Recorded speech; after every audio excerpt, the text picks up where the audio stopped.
So hello guys, so for this lesson I will be teaching you about shadows. So from our last lesson we talked about linings and flat colors of a portrait. So for today I will be teaching you how to put shadows of a, for the face, and that's it. So let's go for the video. So let's start first with the yun. So I always started putting shadows in from the eyes. So I always make shapes. So this is the shape that I always do. So you can use my shape to do it on your own.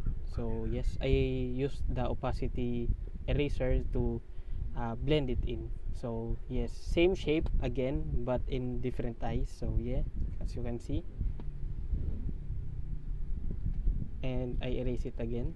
So I'm doing so if you have a question about how I know where will be the shadows are, so it's just on my gut feeling, because I've been doing this for almost a year already, and I've been sticking on this kind of um, art style. So in as you can see there, I'm coloring the lips, and I'm continuing it with the shadows.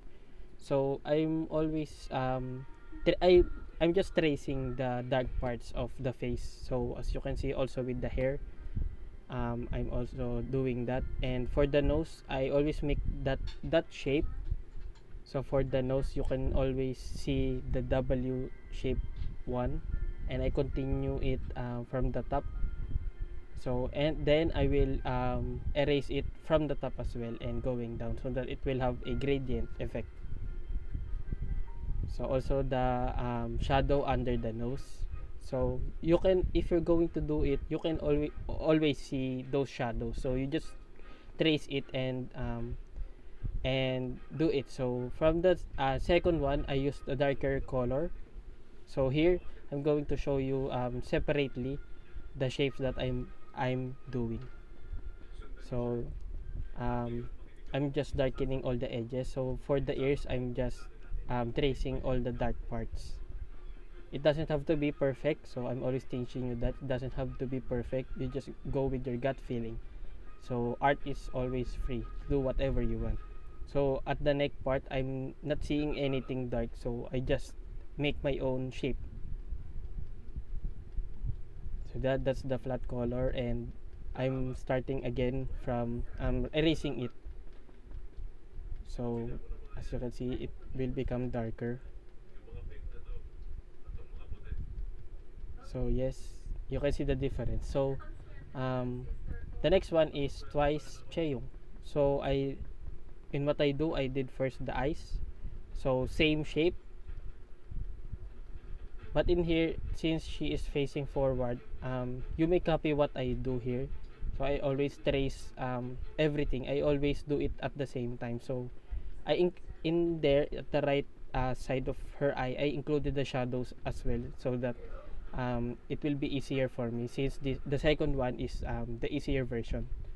So so in every shape that you will do, you will always need to put new layer, so that if you made a mistake, you can erase it without affecting the other layers. So the good part in Cheyong's portrait is I have the linings in the chin, so that you can see, you can erase it properly and easier. So from the nose, I always, you can copy that shape. So as you can see, the W1 and going up. So as you can see, I deleted, or I removed the eyes part, so that you can see it properly. So you need to always make that shape. So from the shadows from the nose, I always do that. And next one is I always trace the lips first, so that it will be easier for me, and I added the shadows. It's from the same layer as well. That one is the same layer. So from the good part niya, that's what I said, that it has a linings on the chin, so you can it will make it more easier. So yes, as you can see, so I will start first from the eyes. So I blend it in. Since I'm using different app, you can just search about the name of your eraser from YouTube or Google, because I also don't know what's the eraser that I'm using. So yes, the next one is that color. So I can give you, if you want to ask me from the comments, or you can chat me to give you the palette that I'm using. I can give it to you. So yeah, the next one. So in the darker part one, you don't have to copy the lighter shade of color. You just have to go with your feelings. So yeah, so that's different. That one is different layer, and this one also. So as you can see, I draw the W one. So in the nose, you always need to do that shape. So W, but it will not get the rest of the nose. So next layer should be the nose shadows, and the next one will be the lips. So yes, and the shadows from the top of her forehead and the ears. So I added some details again, and from that I made another shape. I always make shapes in my shading. So as you can see, I just imagining things and putting things that I wanted. So it doesn't have to be like that. You can do and make it on your own. So if you're just starting, it's very, it will really help you to put linings on the chin, so that you will be, it will be easier for you to do shadings. So as you can see, I'm just erasing things. So yeah, it will be easier for you to start now. You just need to keep on practicing. So yes, so that's the finished product. So as I hope that you learned something from it. So if you have any questions, you can ask them from the comment section below. And the for a little spoiler, for our next lesson, our third lesson, or last lesson, will be some details from the eyes. So highlights from the face, and it can be highlights from the hair, and shadows from the um, clothes that your character will be using or is using.